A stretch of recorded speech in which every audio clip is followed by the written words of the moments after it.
Okay, 1675, good luck. So we've not played before, we have no head-to-head score there.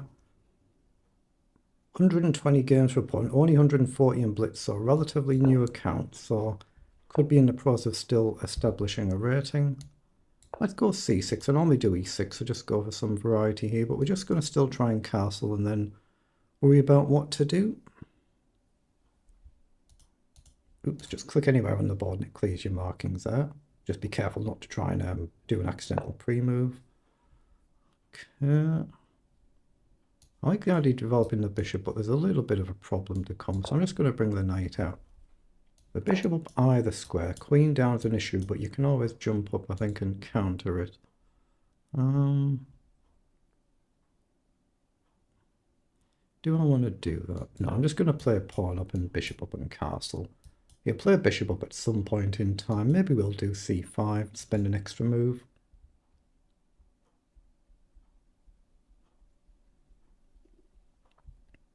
We've got b6 and bishop up to one or the other at some point. We've got c5, try and break the centre open a bit, but very solid position for white.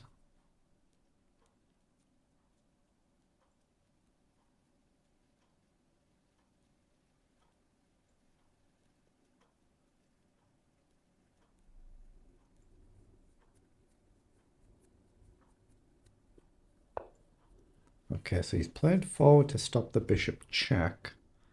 So I guess bishop d6 is the natural move. You just got to be a little bit careful about a pawn push. We might have to trade there, but I think that would be fine anywhere. So if I go here and he pushes on, I'll probably drop back this way. But I think I'd be quite happy if he pushed on. I'd just drop back this way and challenge the pawn later on. So now we've managed to castle, we can think about trying to expand somehow. So how do we want to do it? I'm looking at c5, just so I don't clog the whole position down too badly. If we get an isolated pawn, so be it. Actually, I think b6 is fine as well. Let's go b6 just so we can bring the bishop up somewhere. If takes, I'll have to maybe go with a c-pawn. Although here, maybe I've got bishop up now. We're threatening to take a pawn, and if he takes, we can capture his bishop and he won't be able to castle.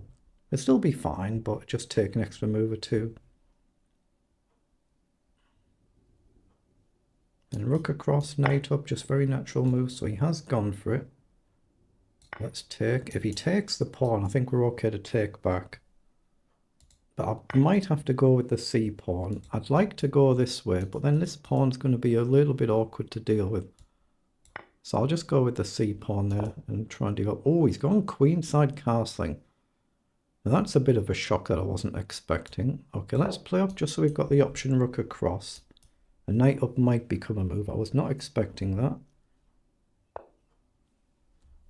Okay, so he might be trying to stack the king side. He needs to shuffle across, really. So let's come over threatening the simple knight forward. It's just obvious what we're trying to do. If he goes here, we can play knight up anywhere, but he's perfectly fine right now. It does create a threat, though. Oh, he's allowed it as well. Let's play knight up. We're actually hitting a pawn to threaten two rooks, but we're also threatening just to open his position up. Or maybe even a sacrifice here, depending on how it pans out. Maybe a pawn push. Yeah, b5 is a threat. Let's see what he does. Excuse me. Yeah, I like the look of b5 here. Just threatening the very simple b4 just to open the defenses up a bit. That's all I'm looking at that. Still can't take my knight. I don't want to burn all my clock. Let's just play b5 threatening b4. I don't think he can afford to play b4 himself. I mean, we could probably just double up and threaten to capture the knight. And I mean, he can still try and defend, but it's very, very difficult. Or we'd have a5. So he's played queen up out the way now, but the knight is still pinned. So I think we've still got the option just to simply push the pawn. The knight's still in a pin there, so I can't capture our knight. But I'm just trying to open the king's defenses up here. So he takes. So we'll take back. So now we've got potential to take. Something takes and then come up, or maybe queen up, something like that. Maybe knight across and add another piece into the attack, but we mustn't forget about our defense as well. Yeah, he's broken that now. So do we want to give up the knight and get rid of his bishop? That looks sensible to me. So knight takes, pawn up, queen up. We're getting very active very quickly. He's not doing a lot with his bishop, but he could later in the game, so I'm going to get it off the board. I've got to be careful now, though. Knight down is a bit of a threat. But I think I can just play f5 if I have to. I mean, maybe g6, but he's got a quick attack coming. So knight down, probably f5. But I like the idea of creating a quick attack here. Or trying to, anyway. I'm going to take that and see if I can create a quick attack. So queen up. Maybe he comes down. Check up. Maybe he's fine.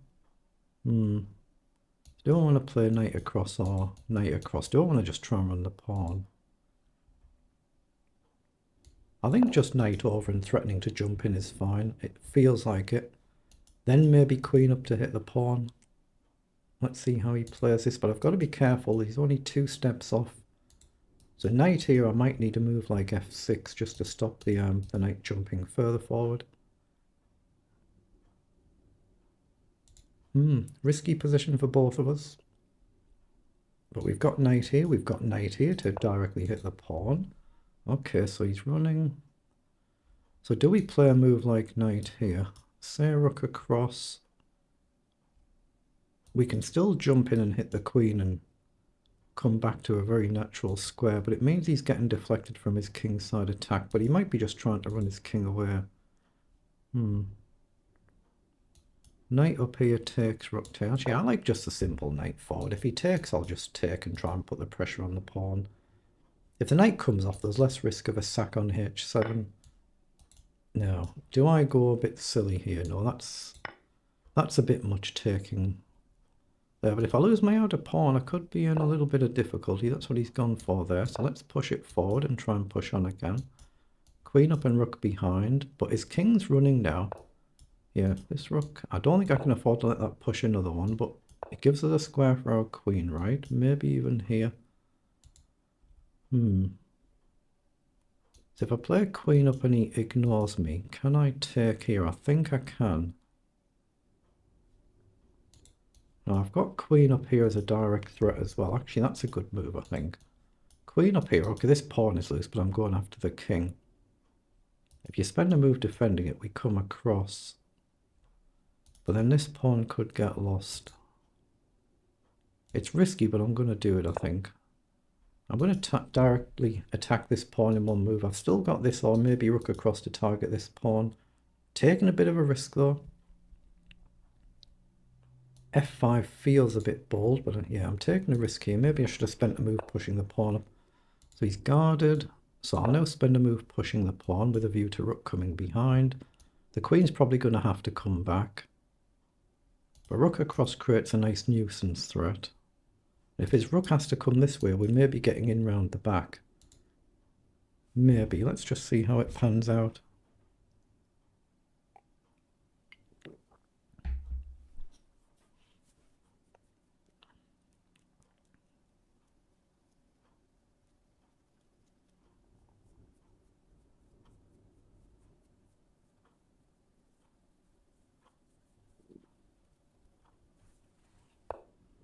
So he's played rook across. So he must be wanting to play f4. So rook to c8 to double up and threaten c3 immediately.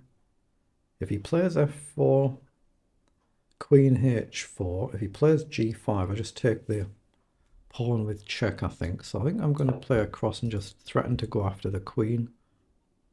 Here, here, here, take. It's very dangerous, of course, because my defenses are getting ripped open, but I think I'm alright, but I might be proven wrong. But I've got his king open as well. Or I could even throw a check in, for instance, once my queen's here. That's what he's gone for. So I'm kind of committed here. So I'm going to go here. If he pushes, we can take a pawn with check. And then maybe we can throw another check in or try and go here. Let's just see what he does. Here, check, and then we're threatening this. Here, we could check here. I think he's in a little bit of difficulty. But my defenses are looking more vulnerable now, so... how is it going to pan out? Can he defend with the other rook? But then he might let this pawn run on. But yeah, the idea is if he goes here, I take a pawn with a check as well. But do I need a move like f6? Possibly. Possibly. Very scary position. Check. What does he do? Maybe just simply goes here. Obviously with his rook here, this would still be guarded and he might be fine. If I go here, he can easily challenge the file, but is that good? I'm not sure. Oh, he has gone for it. Okay. I think I should take with a check then. But if I take this, rook comes across as a mate threat. I can see his idea. So here, check, block, check, and then try and grab a pawn. So he's gone back. So now can I not just take here and directly hit the queen? If he takes, I'm in time to take the queen and my king is safe. So I think I'm okay to take the pawn here. I'm still threatening a check here. And I'm threatening a back rank check. So I hope I'm in time.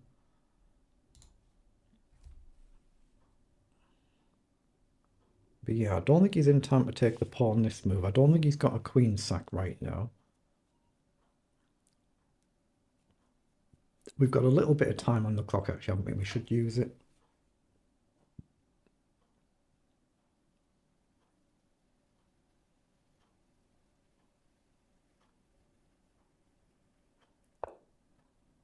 Okay, so he's gone back offering a queen trade, and that takes a lot of risk out if we trade the queen. But we've also got a simple check, and I think that might be winning on the spot. If he goes here, we just check back and we take the queen next move and it's over. So check, if he takes, check. If he goes here, we've still got the same rook check, and then we take the queen next move, because if he takes, the queen can take. So here, I think he has to go here and rook back, and I think that just wins the game. So I think he's made a mistake, but let's find out. But I think this is winning. But I think I'm okay if I'm miscalculating. I think I'm still okay, for instance, just to trade the queen. Oh, apologies, a bit croaky. It is allergy season here for me.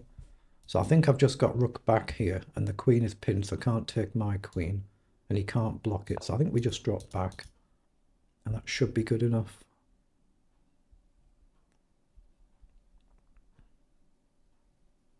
Obviously, we're threatening to now double take the queen here. So he takes, so we take with check. Okay, so we've got check. Here, we can just check here. There's got to be a mate there somewhere, hasn't there? There's got to be something. I think check is a good place to start, and then I can always push a pawn on if he comes forward if I don't see a win. But rook check seems very sensible to guarantee getting one of his rooks off. Here, that's the only legal move though, and is that just checkmate? I think it is, isn't it? I think that's checkmate. So I think we just check and mate here.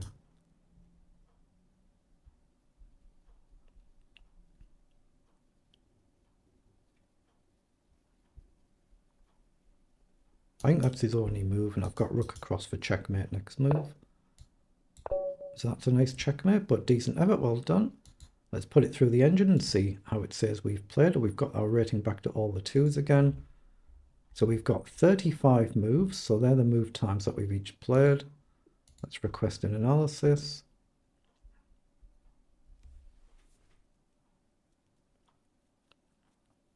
Also, we have blundered in the end game there. We've missed something somewhere here. So rook 1 to c2 was actually down as a blunder. Why is that? Pinning the queen's a blunder. It's saying I should have moved the other rook up. So why is that a blunder? It's only because I'm still winning, but technically it's a missed checkmate, so I'm not bothered about that in the slightest. So it does skew the figures a bit though. So we've got 90% accuracy versus 84% accuracy. My centre pawn loss is 37 and my opponent's 65. But that one mistake, that one blunder, is skewing the figures a bit there. But that's just chess and that's how the engines work. But it's saying technically it's a forced mate in 8 if I move the other rook there instead. So there's some sort of technical difference, which obviously I haven't calculated out, but this is still cleanly winning just like we had there. So that's a decent win.